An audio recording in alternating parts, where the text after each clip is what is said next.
안녕하세요. 창하 원장이에요.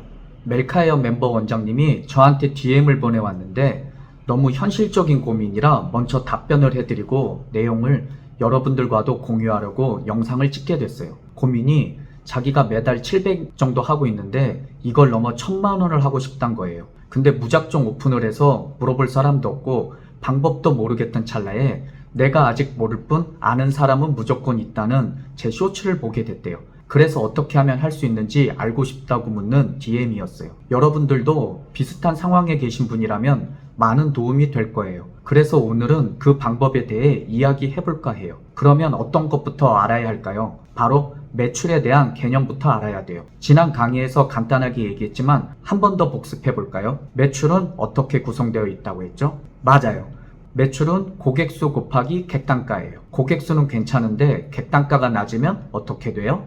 아니면 반대이거나. 곱하기의 세계에서는 어느 한쪽이 높거나 낮으면 안 돼요. 이게 갑자기 무슨 소린가 싶겠지만 돈을 버는 사람들은 더하기의 세계가 아니라 곱하기의 세계에 살고 있다. 이 정도로만 알고 계시면 앞으로 천천히 계속 알려드릴게요. 그러니 어느 한쪽이 낮으면 당연히 전체적으로 매출도 낮아지는 거예요. 매출은 고객수 곱하기 객단가라고 했고 P와 Q를 말하는 것이기도 해요. 이 P와 Q에 대한 내용은 위에 링크를 클릭하면 볼 수 있어요. 객단가는 시술 단가인 P를 말하는 거예요. P는 프라이스, 가격으로 매장 브랜드가 시장 장악력이 있거나 자신이 엄청 실력이 좋으면 올릴 수 있어요. 고객수는 뭐라고 했죠? 맞아요. 퀀턴티, 양을 말하는 Q예요. 고객수는 일단 총 고객수, 월 고객수, 유효 고객수로 세분화할 수 있어요. Q도 매장이나 내가 유명해야 고객수가 많아지는데 게다가 나를 도와줄 스텝 수까지 많아야 된다고 했었죠. 매장이나 내가 유명하지 않고 스텝이 있는 것도 아닌데 어떻게 매출을 올려서 1000만 원을 할 수 있다는 걸까요? 이런 강의를 계속 들으려면 어떻게 해야 돼요? 맞아요. 구독, 좋아요, 알림 설정 하셔야겠죠? 소형 미용실에서도 객단가를 올리려면 3가지 원칙을 알면 돼요. 이 3가지 원칙을 알고 나면 여러분들도 분명히 1000만 원 정도는 가능하게 될 거예요. 대부분 매출이 낮은 분들을 분석해보면 객단가가 낮은 공통점들이 있어요. 이유야 여러 가지였지만 가장 큰 공통점은 객단가를 올리는 가장 중요한 요소를 모르고 있더라고요. 누구나 알고 있듯이 소형 미용실에서는 한 번에 여러 명을 시술할 수가 없어요. 그러니 동일 시간 대비 시술의 비중을 높이는 방향으로 목표를 설정해야 되는데 오히려 정반대로 운영하고 있었던 거예요. 커트비를 낮게 해서 커트 고객이 많게 하고 시술 가격은 비싸게 하니 당연히 시술 고객은 적었던 거예요. 근데 그렇게 운영하고 있던 이유를 들어보면 납득이 아주 안 되는 건 아니지만 당장 매장에 손님이 있는 것처럼 보이고 싶은 마음이 더 컸던 게 아닌가 싶어요. 한국이 이게 문제잖아요. 남들에게 있어 보이고 싶은 마음 말이에요. 어쨌든 펌 염색 같은 시술 가격이 높으면 객단가가 떨어지기 때문에 결국은 매출도 낮아지게 돼요. 그러면 어떻게 돼요? 손님은 많이 받은 것 같지만 남는 것이 없게 돼요. 이런 걸 빚 좋은 개살구라고 하잖아요. 게다가 손님마저 끌지 못하면 그냥 망하는 거예요. 그럼 이제 객단가를 오르게 해서 매출을 올리려면 뭘 바꾸면 될까요? 맞아요. 커트비를 높여 커트 고객의 비중을 낮추고 시술 가격은 낮춰서 시술 고객 비중을 높여 나가면 돼요. 지금껏 알고 있던 상식과는 아주 다를 거예요. 그동안은 당연히 시술 가격이 비싸면 돈을 더 버는 걸로 알았을 테니까요. 제 말이 맞는지 틀린지 예를 들어 확인해 볼까요? 제가 쓴 하이퍼포머가 되는 자기경영 중 일부 내용인데 소형 미용실에 특화된 시술을 주력으로 하는 객단가 공식이에요.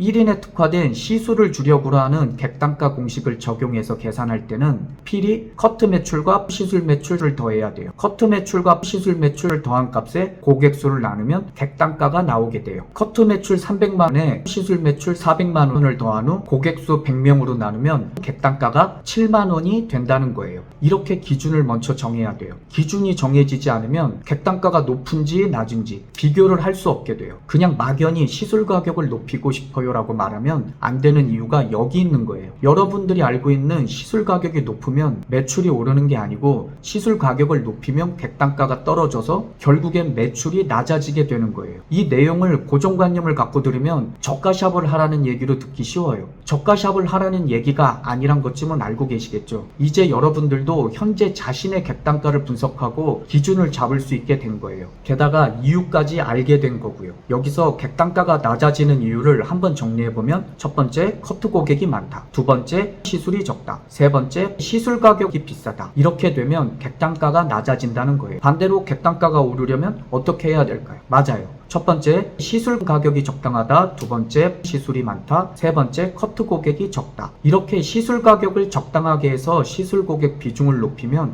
객단가가 오르고 커트 고객 비중은 줄여서 동일 시간 대비 매출을 높아지게 하는 거예요. 지금껏 알고 있었던 상식과 많이 다른 이유 중 하나가 대형 미용실에서 근무할 때 여러분들이 배웠던 것들 때문인데 이 부분에 대해선 할만하겠습니다.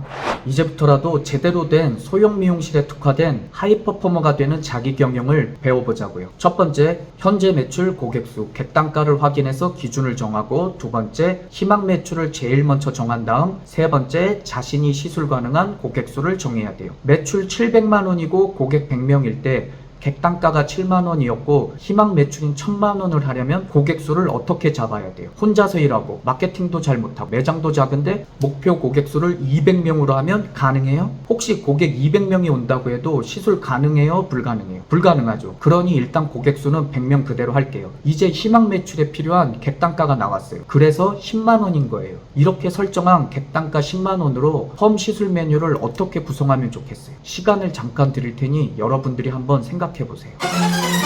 어떻게 만들지 생각하셨나요? 대부분 펌 시술 메뉴를 이렇게 만드세요. 옵션을 넣어요. 뭐 프리미엄 약재라든가 직책이라든가 뿌리펌이라든가 등등 아무튼 옵션을 넣어서 만들려고 해요. 이런 구성이 틀렸다는 게 아니에요. 여러분들이 생각하셨던 방식은 스텝이 여러 명 있는, 그러니까 여러분들이 일했던 대형 미용실에 적합한 경영 방식이라는 거예요. 근데 우리한테 중요한 거는 뭐예요? 맞아요. 소형 미용실에 적합한 경영 방법인 하이퍼포머가 되는 자기 경영이에요. 이렇게 옵션을 잡다하게 넣으면 결국 펌 시술 시간이 길어지고 펌 시술 가격이 올라가고 펌 가격이 올라가면 펌 시술 비중이 떨어지고 객단가가 낮아지게 되니 결국은 매출이 떨어지게 돼요. 객단가 10만원이 넘는 하이퍼포머 디자이너 원장이 되고 싶으면 고객수 100명 중 시술 고객 비율을 늘려야 가능하단 거예요. 좀 어려운 말로 다시 말하면 객단가를 올리는 가장 중요한 요소는 동일 시간 대비 시술의 비중을 높이는 방향으로 목표를 설정해야 한다는 거예요. 우리도 이제 알게 됐어요. 무엇을요? 객단가 10만원이 넘는 하이퍼포머 디자이너 원장님들의 세 가지 원칙 말이에요. 첫 번째 원칙, 커트 고객 비율이 낮다. 두 번째 원칙, 시술 비중이 높다. 세 번째 원칙, 시술비가 적당하다. 사실 이 세 가지 원칙보다 더 중요한 게 뭘까요? 이건 사실 받아들이지 못하는 분들이 훨씬 많았어요. 그래서 저도 이걸 받아들이지 못하는 분들까지 이제는 더 이상 설득하는 걸 그만뒀어요. 오늘 얘기한 이 내용을 받아들이기로 마음먹은 분들도 원래 가지고 있던 고정관념을 스스로 깨트리는 게 쉽지 않을 거예요. 이런 고정관념이 잘못된 것은 아니지만 대형 미용실에 적합한 경영 방식을 소형 미용실에 그대로 따라하려는 게 안타까웠다는 거예요. 게다가 15년도 더 된 예전에 지금 강의해드리는 이 내용을 몇몇 미용인들에게 알려드렸더니 최악의 미용실을 만들더라고요. 맞아요. 여러분들이 생각하는 그 형태의 미용실이에요. 스텝 없이 운영되는 저가 미용실이에요.